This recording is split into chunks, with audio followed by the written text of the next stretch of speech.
bersinergi dan bersinkronisasi dengan TNI Polri untuk membangun negeri.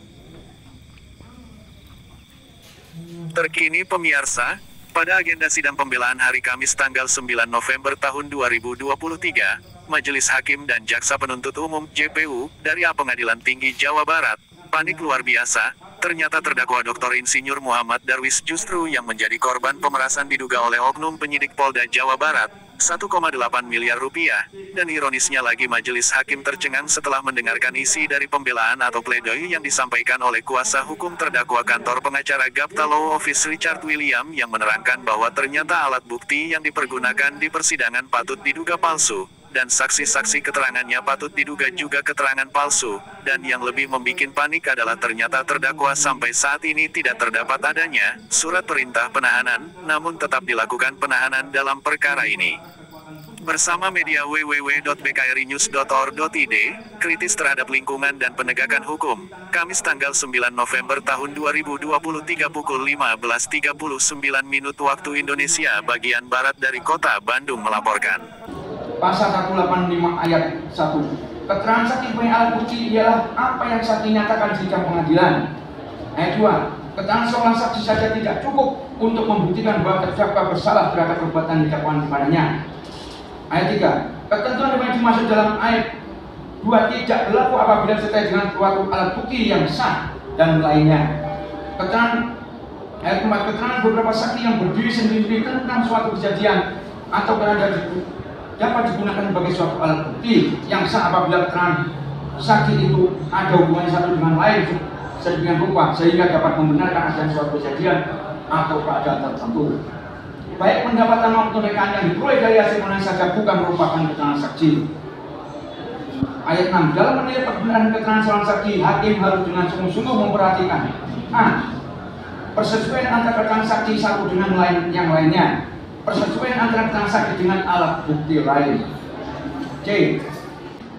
187 halaman 18. Surat keterangan tersebut pada pasal 188 ayat 1 OC dibuat atas sumpah jabatan atau dibuatkan dengan sumpah adalah a. Berita acara dan surat lain dalam bentuk resmi yang dibuat oleh pejabat umum yang berwenang atau dibuat di hadapannya yang memuat keterangan tentang kejadian atau keadaan yang didengar, dilihat atau yang dialaminya sendiri sesuai dengan alasan yang jelas dan tegas tentang keterangannya itu. B. Surat yang dibuat menurut ketentuan peraturan undang atau surat yang dibuat oleh pejabat mengenai hal yang bermaksud dalam tata laksana yang menjadi tanggung jawabnya dan diperuntukkan bagi pembuktian suatu hal yang sesuatu keadaan. C. Surat keterangan dari seorang ahli yang membuat pendapat berdasarkan kalian mengenai suatu hal atau keadaan yang diminta secara resmi dan padanya. D. Surat lain yang hanya dapat berlaku jika ada hubungan dengan isi dari alat pembuktian yang lain. Pasal 188 ayat 1. Petunjuk adalah perbuatan kejadian atau keadaan yang mana persesuaiannya baik antara yang satu dengan yang lain maupun dengan tindak pidana itu sendiri menandakan bahwa telah terjadi suatu tindak pidana dan siapa pelakunya. Ayat 2. Petunjuk yang dimaksud dalam ayat itu hanya dapat diperoleh dari a. Keterangan saksi, B. Surat, C. Keterangan terdakwa. Ayat 3. Penilaian atas kekuatan pembuktian yang suatu petunjuk dalam setiap kerjaan tertentu dilakukan hakim dengan arif dan lagi bijaksana setelah ia mengajukan pemeriksaan dengan penuh kecermatan dan keseksamaan berdasarkan hati nuraninya. Pasal 189 ayat 1. Keterangan terdakwa ialah apa yang didakwakan menyatakan di sidang pengadilan, di sidang tentang perbuatan yang ia lakukan atau diketahui sendiri atau alami sendiri. Ayat 2. Keterangan terdakwa yang diberikan di luar sidang dapat digunakan untuk membantu menemukan bukti di sidang, asalkan itu didukung oleh suatu alat bukti yang sah sepanjang hal yang didakwakan kepadanya. Ayat 3. Keterangan terdakwa hanya dapat digunakan terhadap dirinya sendiri. Ayat 4. Keterangan terdakwa saja tidak cukup untuk membuktikan bahwa ia bersalah melakukan perbuatan yang didakwakan kepadanya, melainkan harus disertai dengan alat bukti yang lain. Bahwa berdasarkan fakta di persidangan, keterangan saksi-saksi ahli dan alat bukti, tidak ada satupun menerangkan terdakwa Dr. Insinyur Muhammad Darwis bersalah melakukan tindak pidana sebagaimana tuntutan jaksa yang dirumuskan dalam pasal 378 KUHP pidana. Barang siapa dengan maksud untuk menguntungkan diri sendiri atau orang lain secara melawan hukum dengan memakai nama palsu atau masalah palsu, dengan tipu muslihat ataupun rangkaian kebohongan menggerakkan orang lain untuk menyerahkan barang sesuatu kepadanya atau supaya memberi hutang atau penghapusan piutang, diancam dengan karena penipuan dengan pidana penjara paling lama 4 tahun. Pasal 138 KUHP pidana. Berdasarkan jurisprudensi putusan Mahkamah Agung nomor 37 K/P/1984 tanggal 28 Agustus 1984 sudah seharusnya dimaknai sebagai berikut. Hubungan hukum yang terjadi antara terdakwa dengan saksi merupakan hubungan perdata dalam bentuk perjanjian jual beli dengan syarat pembayaran jatuh tempo dalam tempo 1 bulan yang tidak dapat dikatakan sebagai tindak pidana penipuan. Pasal 378 KUHP pidana.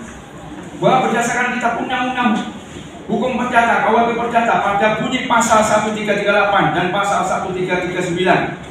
Pasal 136, semua persetujuan yang dibuat dengan undang-undang berlaku sebagai undang-undang bagi mereka yang membuatnya. Persetujuan itu tidak dapat ditarik kembali selain dengan persepakatan kedua belah pihak atau karena alasan-alasan yang ditentukan oleh undang-undang. Persetujuan harus dilaksanakan dengan itikat baik.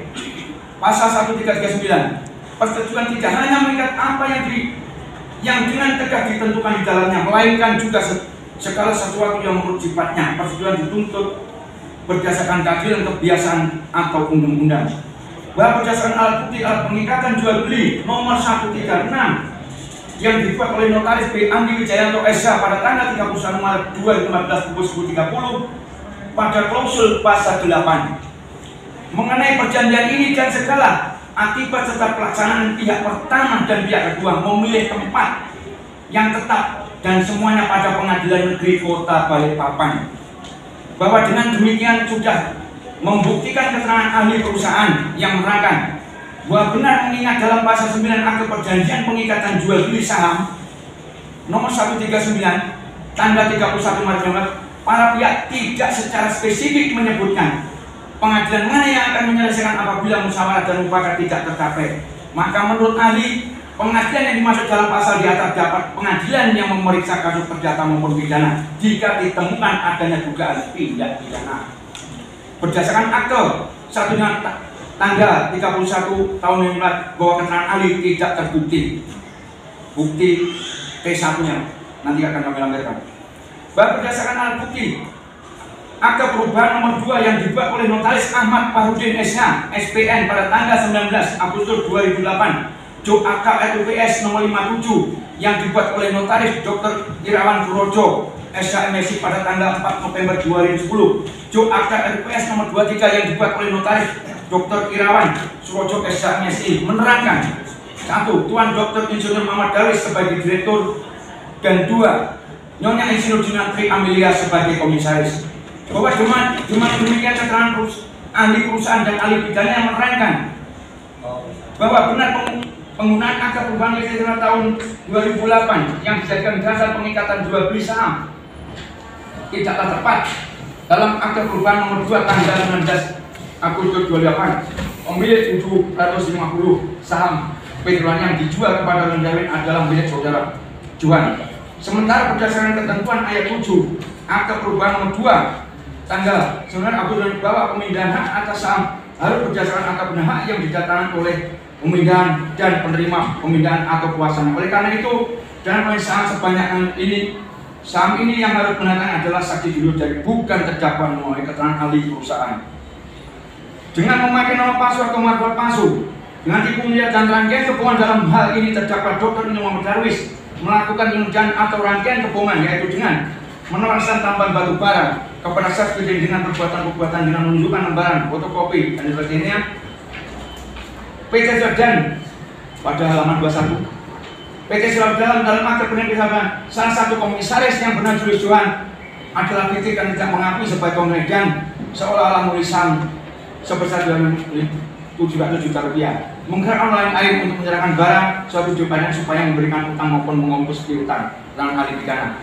Berdasarkan akte tanggal 19 akte nomor 2 tanggal 19 Agustus 2020 Jo akte nomor 57 tanggal 4 Agustus 2020 Jo akte nomor 23 tanggal 4 Maret 2020 bahwa keterangan ahli tidak terbukti. Bukti T2, bukti T3 dan bukti T4 di dalam mereka. bahwa berdasarkan alat bukti surat nomor B 4199 garing Romawi 7 garing Huk 12.10.2023 bit Propam tanggal 26 Juli 2023 perihal perkembangan penanganan perkara dugaan kode etik profesi Polri yang dilakukan oleh Kompol Dedi Budiana SHM mantan Kanit 2 Subdit 3 Jatrantas DPP Polda Jawa Barat bukti T5 surat tanggal 26 Juli 2023 yang ditandatangani oleh Kabid Propam Polda Jawa Barat Kombes Pol Juan Yoto SIK MM telah membuktikan berdasarkan ketentuan Undang-Undang Nomor 20 Tahun 2021 tentang perubahan atas Undang-Undang Nomor 31 Tahun 2000 tentang pemberantasan korupsi pada rumusan pasal 12 huruf E terdakwa Dr. Injono Muhammad Darwis adalah korban pemerasan. Pasal 12A dipidana dengan pidana penjara seumur hidup atau pidana penjara paling tinggi 4 tahun dan paling lama 20 tahun dan pidana denda paling sedikit 200 juta rupiah dan paling banyak 1 miliar rupiah.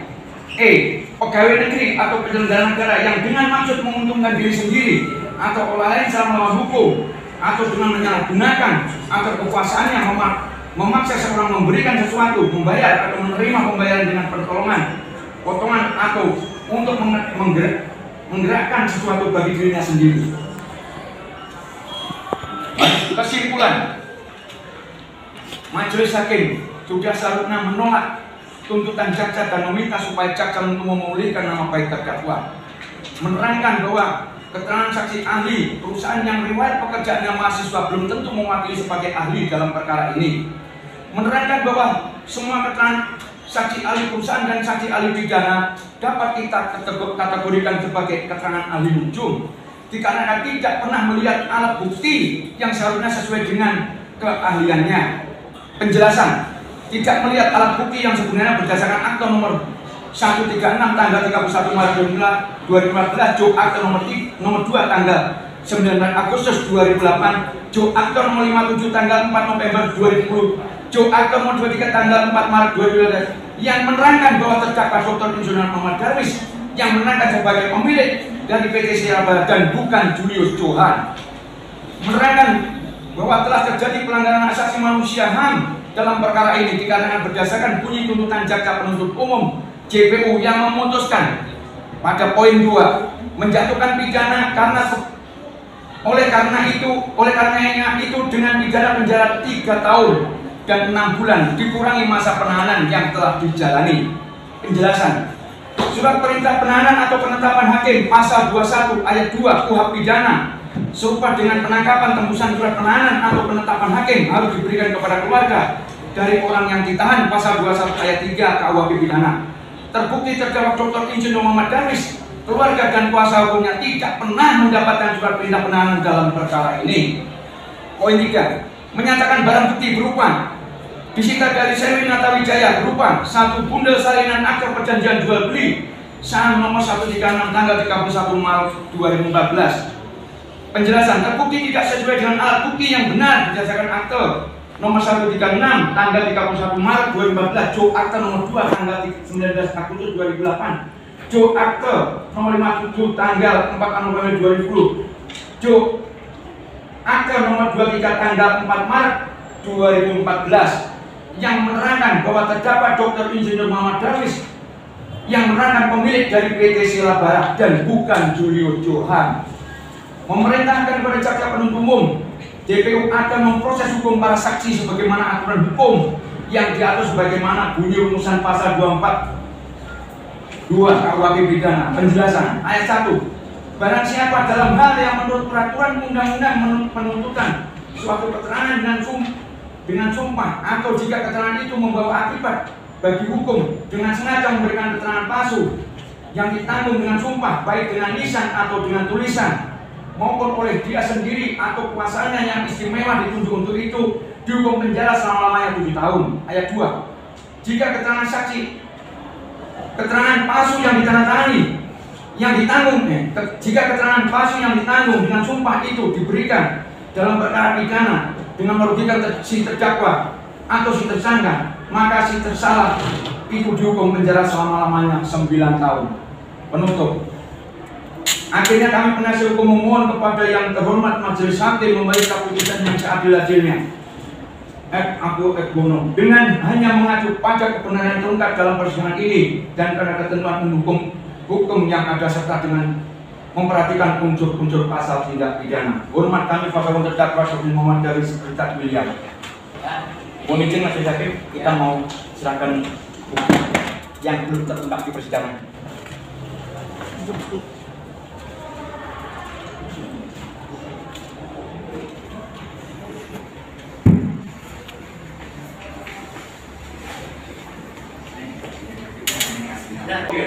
Untuk panggilan bukti. Jadi intinya ya ini bahwa PT ini kepada Tuhan ya. Iya, bukan juri Tuhan. Nah, jadi yang kedua ini mohon PT ya. Iya. Ini Karena ya kami tidak akan ini. Siap. Kami sesuai dengan ini ya. Siap, tidak akan menyimpang ini ya. Siap, Majelis Hakim. Ini yang berada di bawah. Siap, Majelis Hakim. Silakan dari Presiden mengerjakan silakan kita tunda ya. Oke, sebelum kami tutup ada disampaikan? Ada disampaikan? Ya, karena kami itu sudah tugas kami Pak. Ya, maaf ya kami tidak ini ya. Silakan. Ya. Ya, ya. Boleh kita tunda tanggal 16 ya dengan bicara replik dari jaksa umum ya. Ya. Dan secara tutup. Nanti minggu depan akan dilakukan replik oleh jaksa. Menanggapi nego daripada kami dari kuasa hukum. Berarti 3 kali sidang lagi ya Bang ya? Putusannya? Sidang lagi. Jadi kemungkinan setelah replik ada duplik. Baru putusan? Mungkin sekitar 2 kali lagi baru putusan. Terima kasih sudah nonton. Jangan lupa like, subscribe, dan share ya.